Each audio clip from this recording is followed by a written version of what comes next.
that the congresswoman who Republicans like to call a socialist exposed Donald Trump's personal brand of socialism, the socialism that Donald Trump really loves, the socialism that puts taxpayer money directly into Donald Trump's pocket.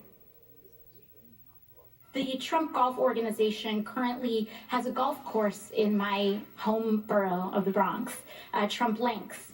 I drive past it every day, going between the Bronx and Queens.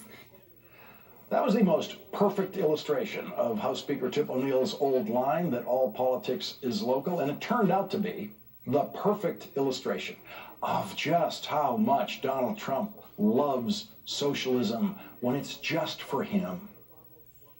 Taxpayers spent $127 million to build Trump Links in a, quote, generous deal, allowing President Trump to keep almost every dollar that flows in on a golf course built with public funds. New York taxpayers spent $127 million that could have gone to public schools or public housing, but it went to a Trump golf course, which benefits the fewest possible New Yorkers per square foot of any building project in the history of New York.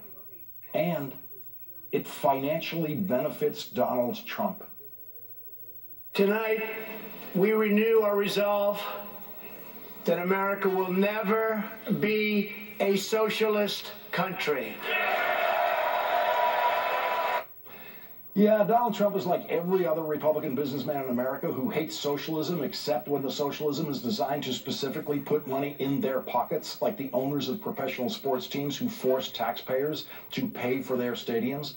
The presidential candidate who is going to beat Donald Trump on a debate stage is the presidential candidate who knows what to do when Donald Trump throws around that word socialism as if it is a crime.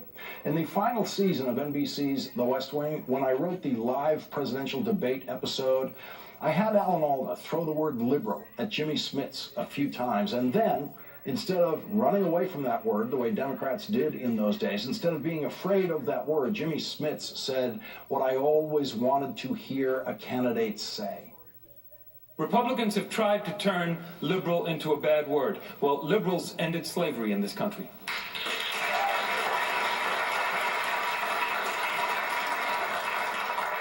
A Republican president ended slavery. Yes, a liberal Republican. What happened to them?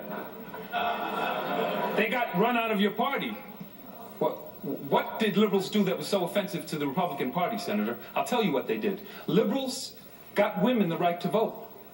Liberals got African Americans the right to vote. Liberals created Social Security and lifted millions of elderly people out of poverty. Liberals ended segregation. Liberals passed the Civil Rights Act, the Voting Rights Act. Liberals created Medicare. Liberals passed the Clean Air Act, the Clean Water Act. What did conservatives do? They opposed every one of those programs, every one. So when you try to hurl that word liberal at my feet as if it were something dirty, something to run away from, something that I should be ashamed of, it won't work, Senator, because I will pick up that label and I will wear it as a badge of honor.